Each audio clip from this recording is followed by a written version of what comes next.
Hi, folks. Welcome to Google Plus Week. I'm Dan McDermott. This is an unofficial look at the world's coolest social network, now in our second year. I guess the first thing I want to do is introduce our small panel tonight. We have Michael Banks in Augusta, Georgia. Welcome, Michael. What's up? And in Maryland, we have Mr. Craig Shipp, who's eating chicken soup over rice, and I'm very jealous because it looks quite good. He always has good Costco food. Hello. Craig is in Frederick, Maryland, purveyor of Frederick.com. So, Michael, I want to, first of all, Michael, did you see Clint Eastwood's, this is not on the list of topics, who saw Clint Eastwood's speech? I did not see it, but I've been hearing about it all day. It was pretty epic. It was funny. Jon Stewart's going to talk about it tonight. I think it just was just a good PR stunt, get laughs, get people paying attention, but, it was all right. I saw a piece somewhere, and they said that they thought when he asked for a chair, they thought he wanted to sit down. They didn't realize he was going to talk to the chair. But Jon Stewart's going to probably do a really great piece tonight. But the first actual official topic we have is this story Reuters came out with, and everyone's running with, that they had an exclusive that Google and Apple CEOs are in secret patent talks. And then I saw there's a couple different stories about this, but that would be a good thing, I guess, right? They probably don't want to go through another long, costly, court for both sides. Well, not as much as Google, but they were going, after a vendor that makes Android phones, so it's sort of directly related. And even though Google or Motorola is suing Apple, they probably don't want to do the same thing on that court that they did with the Samsung court. So they're probably going to try to save each other money and hopefully make a deal. But who knows? I think after the case, they said that the raw Android doesn't really infringe, but the cases were about these devices. So I guess that's why they really can't go after Google proper, because Google doesn't build anything. They partner with people to build stuff. Yeah, because you got to prove damages, and Google, they can't say Google is taking their market per se, because Google hasn't made a device that directly infringes. Right. Craig, what do you think? First, Craig, what do you think?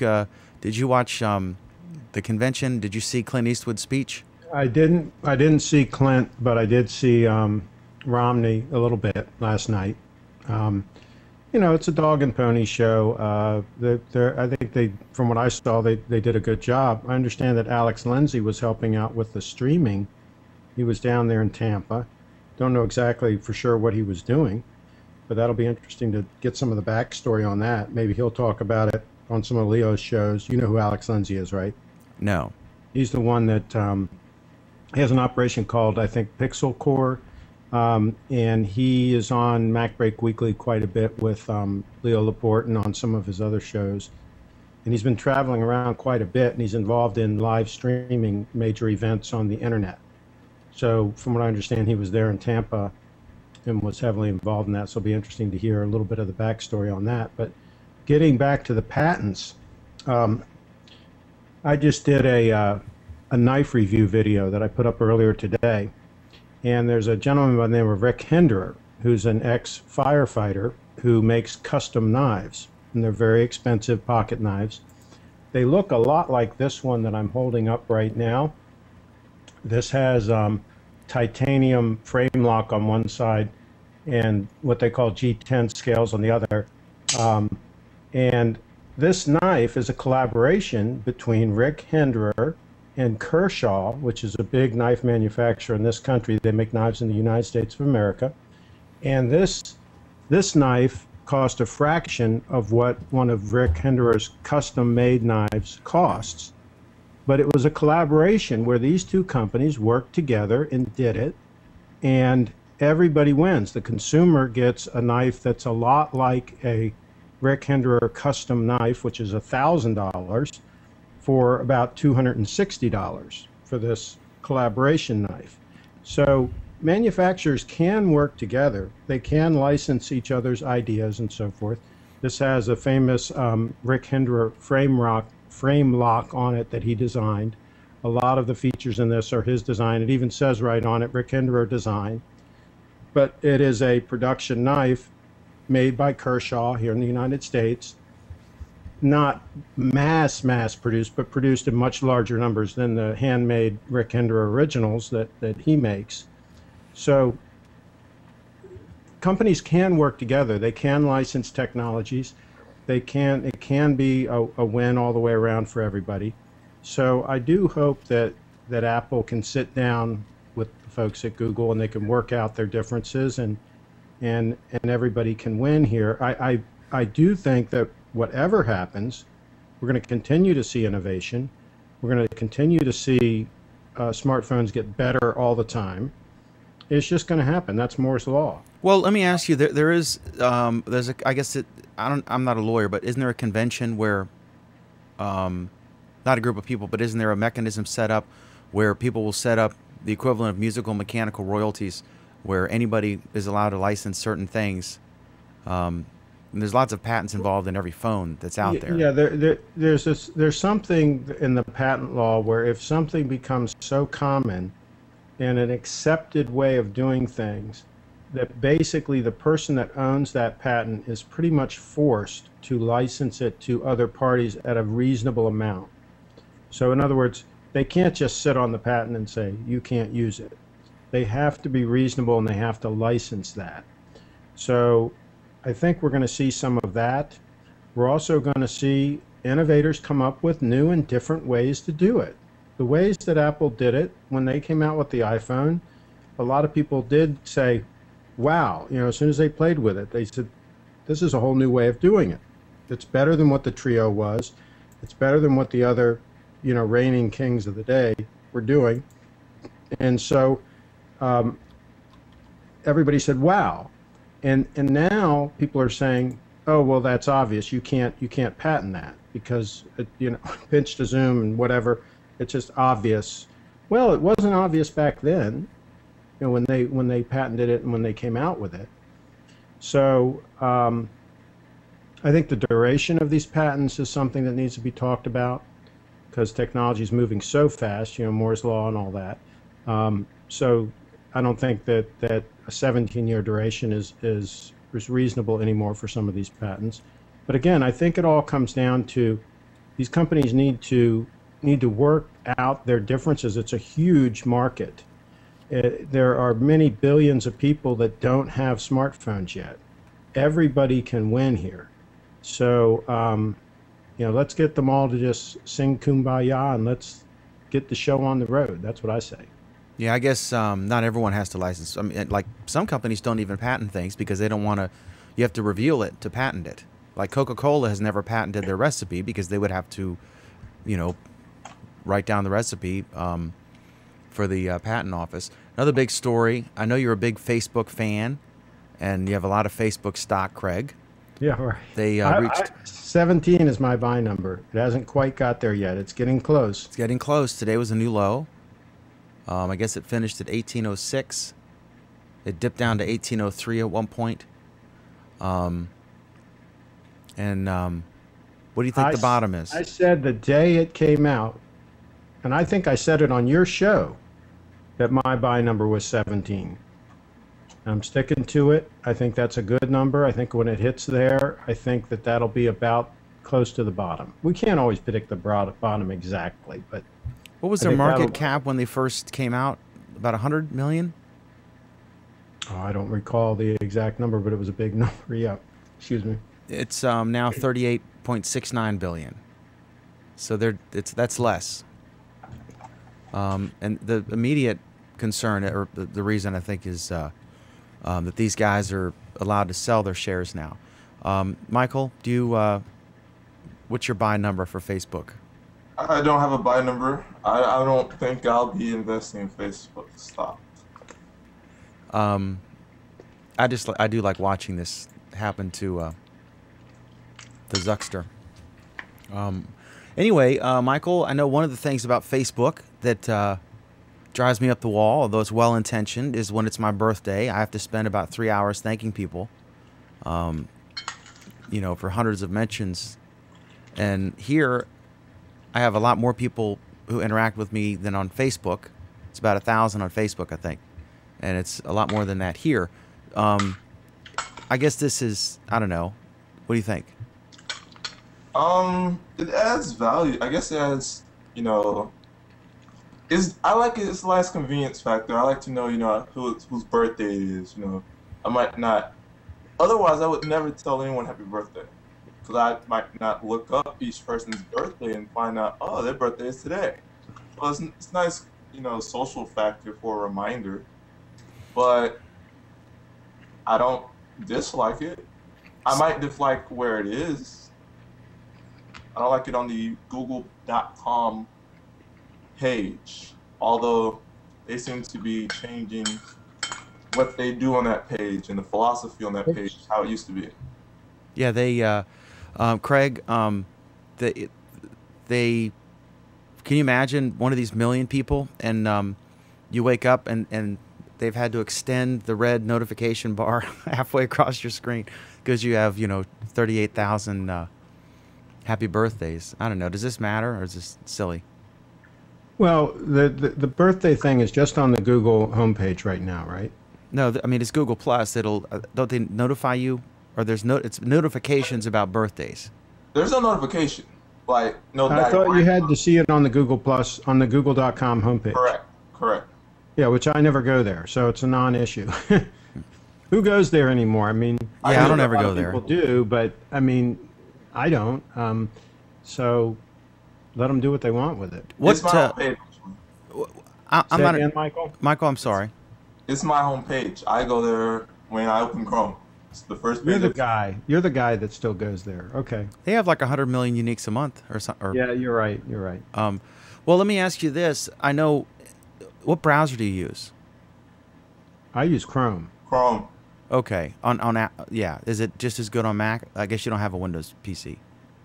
So yeah, I can't compare. So yeah. That utility. What do they call it? The bar where you can type a search in it right in Chrome. The Omnibar. Yeah, that's just. Yeah, they have it now on Safari as well. They finally added that to Safari, where there's just one bar. You type in either a search or a web address. I wonder if that was patented. Seriously, that could be patented, couldn't it? Definitely. Sure, I think it could have been. Yep. I don't know who has the patent on it, but it's definitely patented. Didn't Chrome do it first? I think, yeah. First time I saw it was Chrome. I mean, that doesn't mean somebody else didn't do it before that. That's true, but I doubt it's the first time it's been implemented that way. Yeah, see, a lot of it, Dan, is prior art. If other people had done it, then you can't really patent it. Those poor people who use Internet Explorer. Can you imagine the stuff they're missing out on? Man. I mean, it was one person today, there was I want to, save, certain Google Plus posts and keep them in a spot where I can, save things. I was like, there's a Chrome extension that you can use that does that. It's like, oh, I use Firefox. I'm like, oh well, I don't know. Mohammed Rafiq is saying, yeah, it was 100 billion initially. I guess it came out at $38 and it's at 18 now, which is less. And yeah, it's just a complete disaster. But I don't think, I mean, Zuckerberg doesn't care about his shareholders any more than he does his users, I assume. Okay, so Michael, while we got you on, let's talk about this new Google Plus for Enterprise. And what they've done is they've added Hangouts to the calendar. Go ahead and tell us what does this mean? This is for Google Apps users. Explain what this feature is and what you think about it. What it basically is, if you have a business or apps account where you have a domain name going to there, and you are on Google Plus as that domain, so you can have users under that apps account sign up for Google Plus, and it's basically like having a Google Plus for your business, and you can have posts that only go out to your business, even though it's sort of public, but it's only public to your business. And you can have Hangouts to the calendar as a meeting. You can have your own Hangouts as a meeting, and you can restrict people to join that Hangout by only the people under that domain. So it's a neat little feature, by having businesses, or it's basically a push to get in the enterprise sector. That's what I see it as. For a normal person, it's a non-use. For people with apps accounts, it's another incentive to get Google Apps for business. Let me ask you. I don't understand. Okay? I have Google Apps, but I don't pay. We have like 5 people, and I do have a domain that I use it with. So it would be, Dan at that domain name. But you're sure this only works if you're 11 or more people? That doesn't make any sense. No, what it is, there's 2 main people when it comes to Google Apps. Now there's Google Apps that's free. That allows you to get, I think, 10 people for free. And there's Google Apps for Business. That is a paid service. You pay for that. They do the same thing, but one is paid because when you get more storage, you get more support. You actually get support from Google, and the other one you don't, but you do get most of all the features that Google Apps provide. That's the difference between the two. Now this new feature is available for 30 days free, where you don't pay and you get all the features. And then you have the option to switch to Google Apps for Business. The other one is Google Plus features you get, and you can enable now if you have Google Apps for Business. Okay, so I'm seeing. So Craig? I want to make a quick point on that. It's interesting that you should mention that the way you did, Michael, because I think that probably what I have is probably the original Google Apps that I just got a lot more users approved. And fortunately, they were kind enough, at least so far, to grandfather me and not charge me, even though on one of the accounts I have 100 users, another one I have 75 users.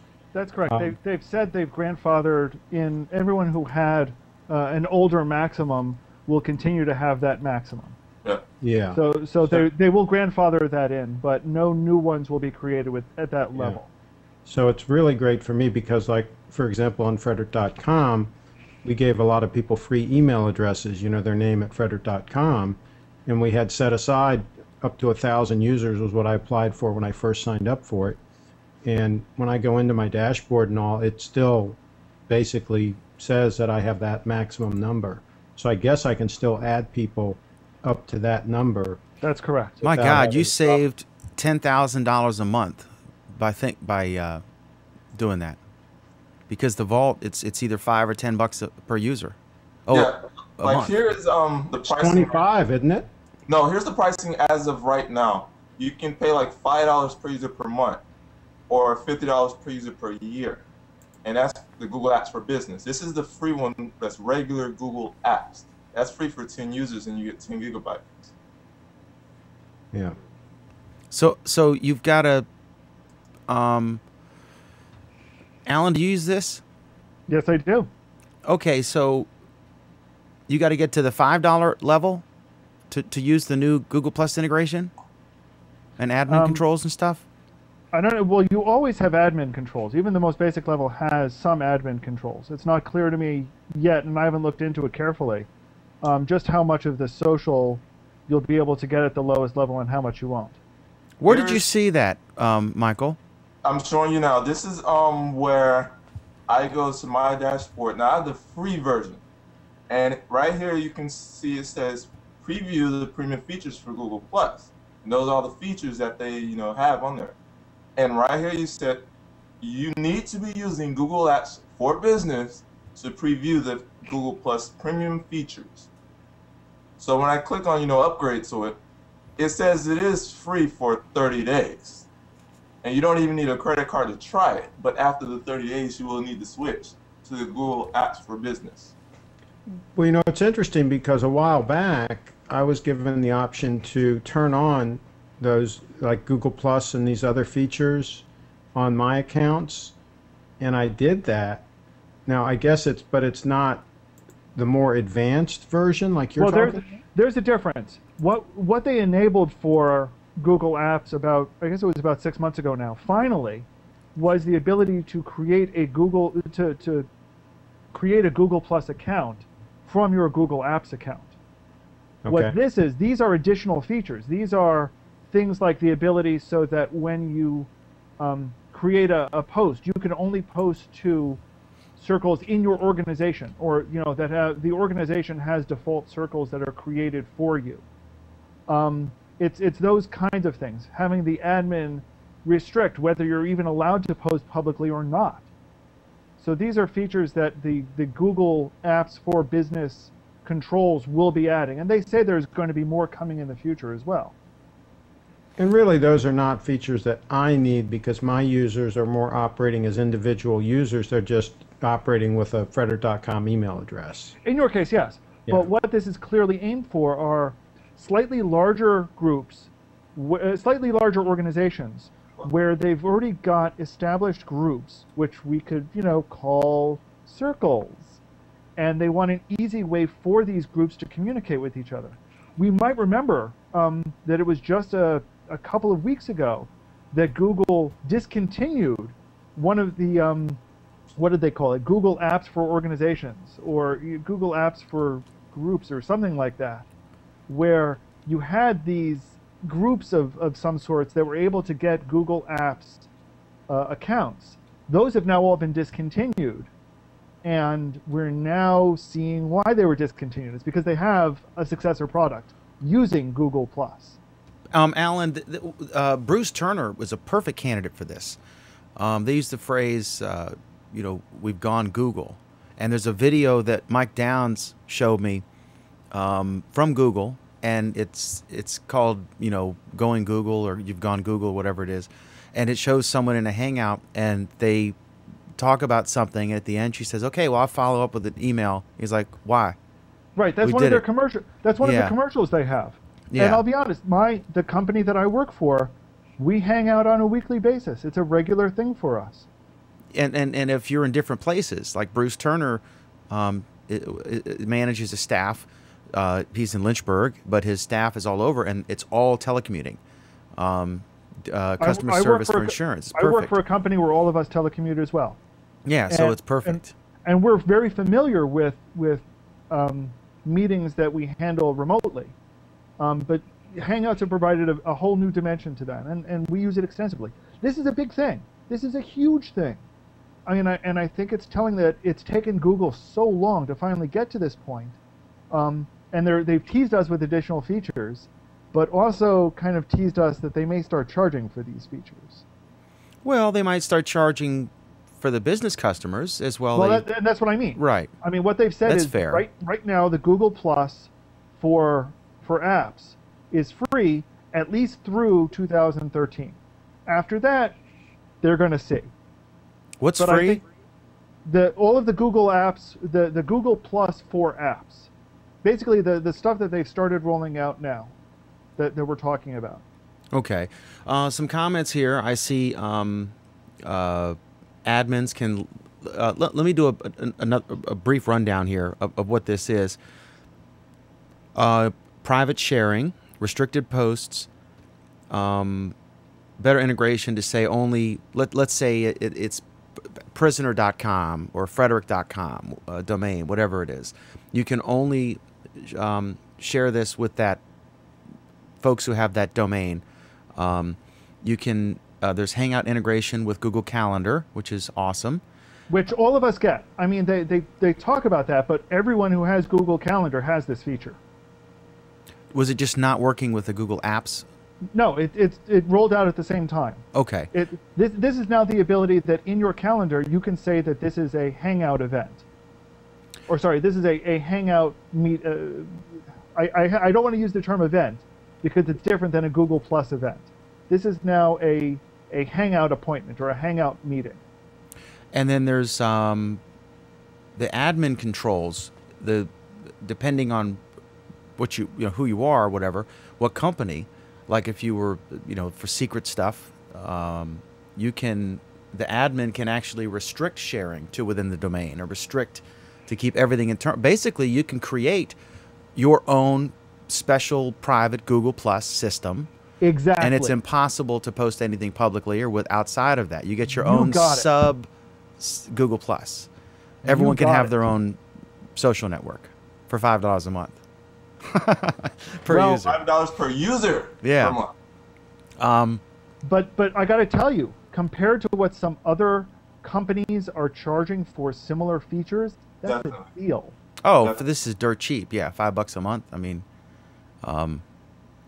that's cheap. Yeah, even if you had 10 people. Now, Craig, didn't even he's smart even when he doesn't mean to be. But signing up for 1,000 people and getting grandfathered in, that's literally saving you $5,000 to $10,000 a month. Trust me, I grabbed those for a reason. Yeah.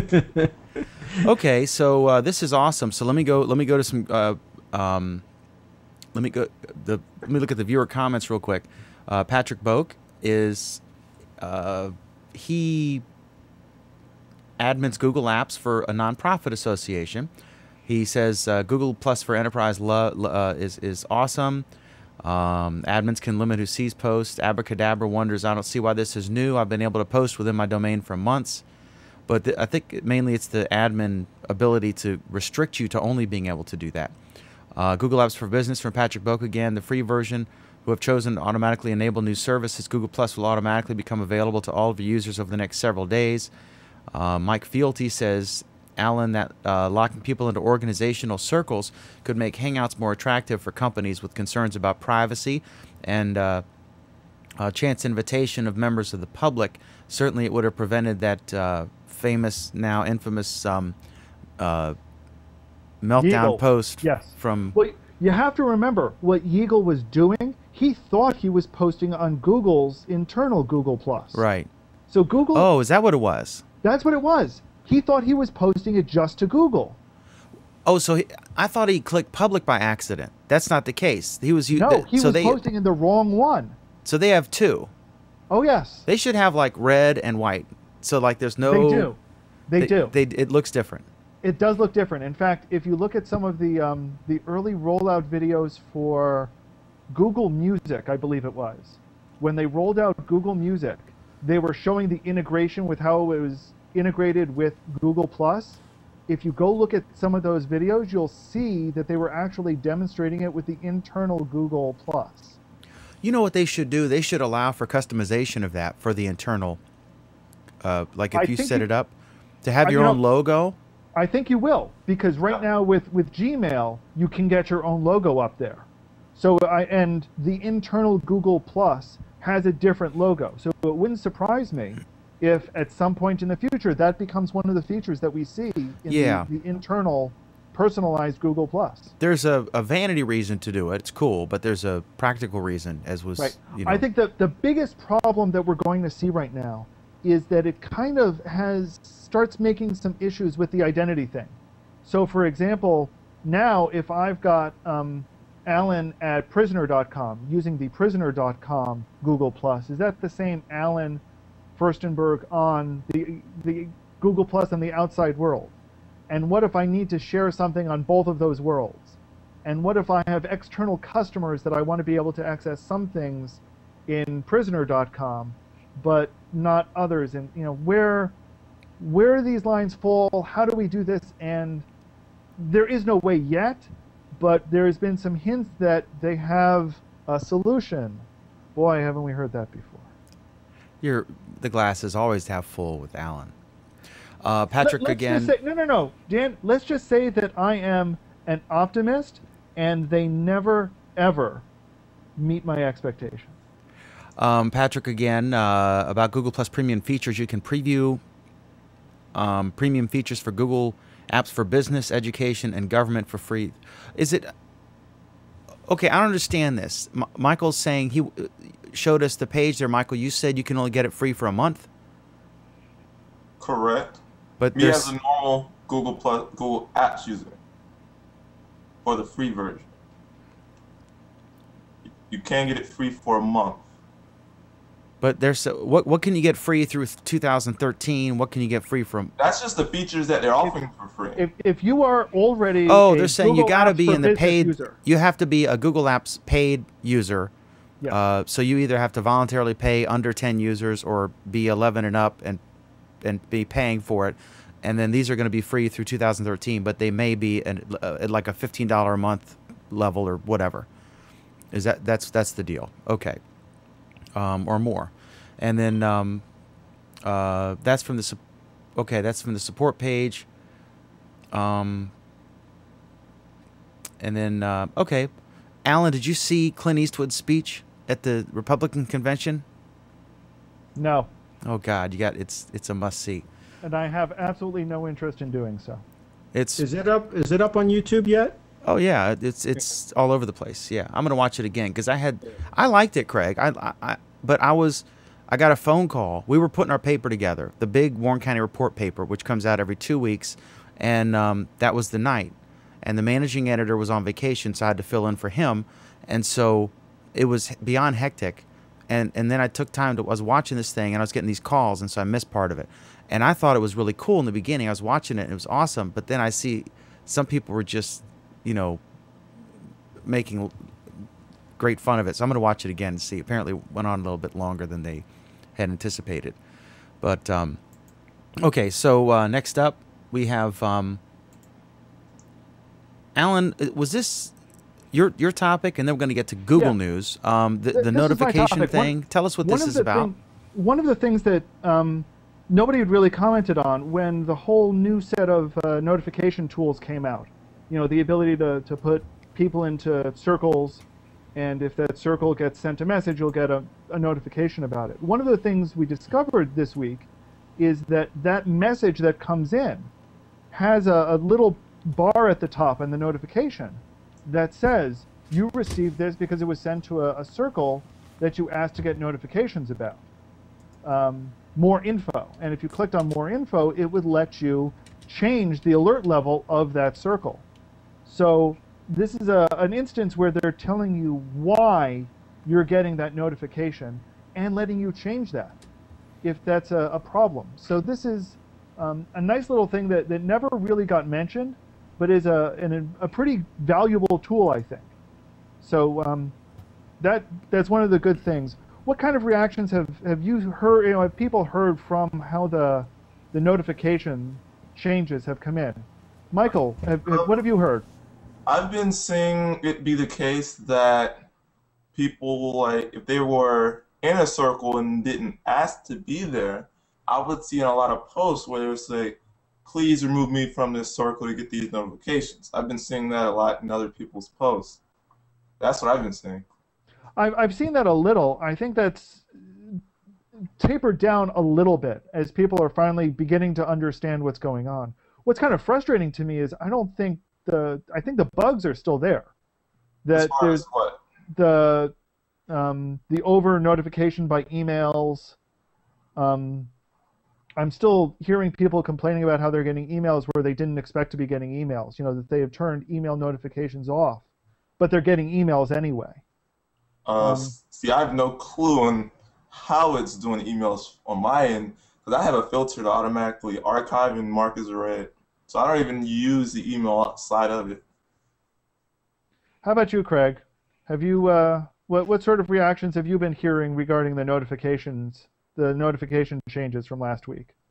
I haven't heard. I haven't noticed much myself, but I'll tell you the notifications. I've constantly had problems with Hangout notifications. Where I'm inviting people to Hangouts, and they may or may not get the notification. Like I got the notification from Dan, great, tonight, no problem. But sometimes I'll send out a notification to like 20 or 30 people, or invite them to a Hangout, and they don't get a notification, which I know if you're over a certain number, they're not going to get a notification. But it doesn't even, if they go to my stream to see that I'm hanging out, sometimes they don't even have the blue button to join the Hangout. Maybe they're actually just ignoring you and they're lying to you about it. I know, speaking of the notifications, I know it still bogs me like to figure out. Sometimes I get a Hangout notifications in the stream.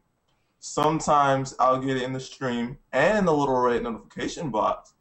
And few times I get the notification on all my Android devices where it rings like a phone call. And I think now I've been able to send that out because the only way I can, ring somebody like a phone call is to invite them in a Hangout through chat. And by the way, you also get the mobile ones first, don't you? Before your computer. Yeah, like a half second to a second before, yes. Sometimes I'll get them a couple of seconds before.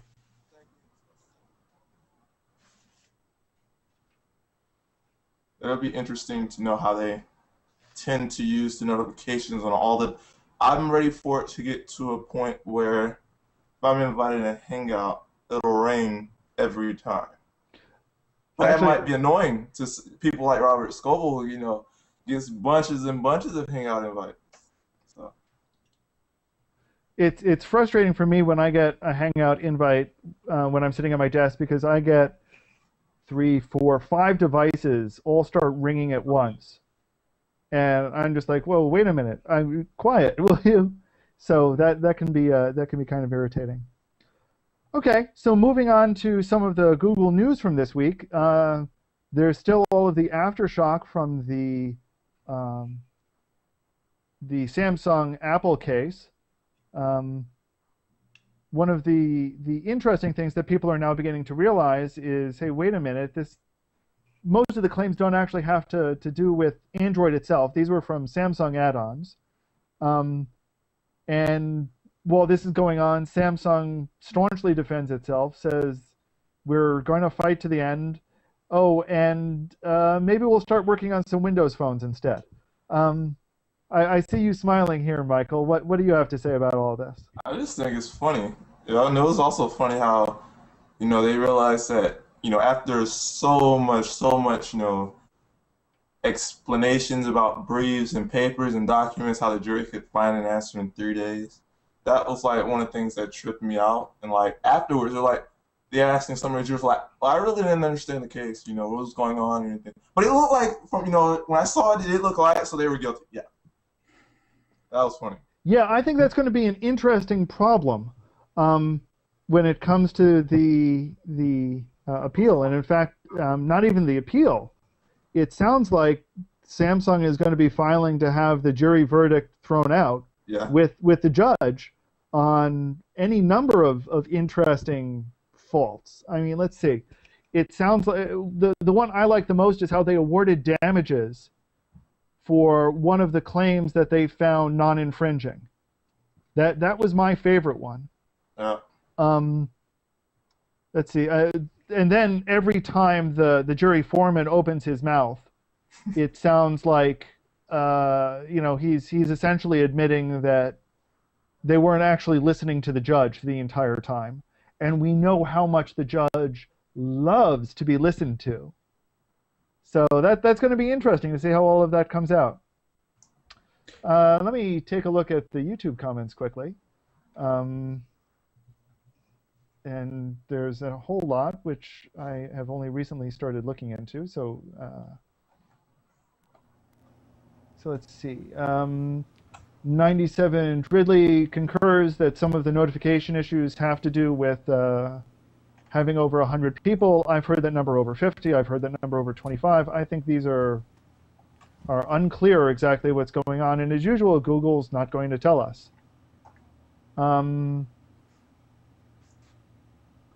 Let's see, Patrick Boak. People were complaining about getting Google Plus notifications about me via email because they've never logged into G Plus and turned notifications off. That's an interesting issue. I guess if you have them in the notification circle, though, I think this is one of the issues, though, even if you didn't have them checked. If you just had an email address in your circle, it was going to send them the email regardless. That was supposed to be a feature. I've always seen it be the case, and I don't know what it does if it sends it or not, but it's always giving me a choice to, if you check this box, it'll send the email. To also email 3 people or whatever it says. Yeah. I wonder if that checkbox has gone away with the latest editions as well. I think it has. I've heard it has. I used it today. And the checkbox was there saying also email 3 people? Yes. Okay.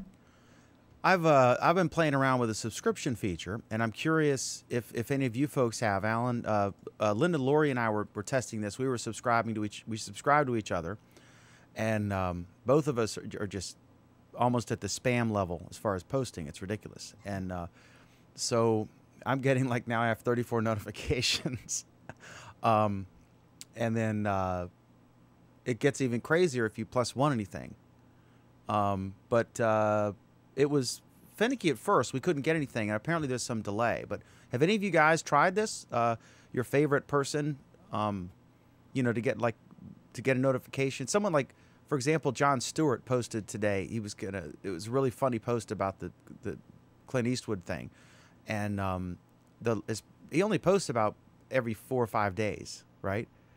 And I don't know why I just lost that computer. So I'm going to look and see. This is awkward. I don't know what the deal is. I've lost the Hangout. I'm not sure. I can't hear them. So I'm going to hang on one sec. I'll be right back. Let me see what's going on.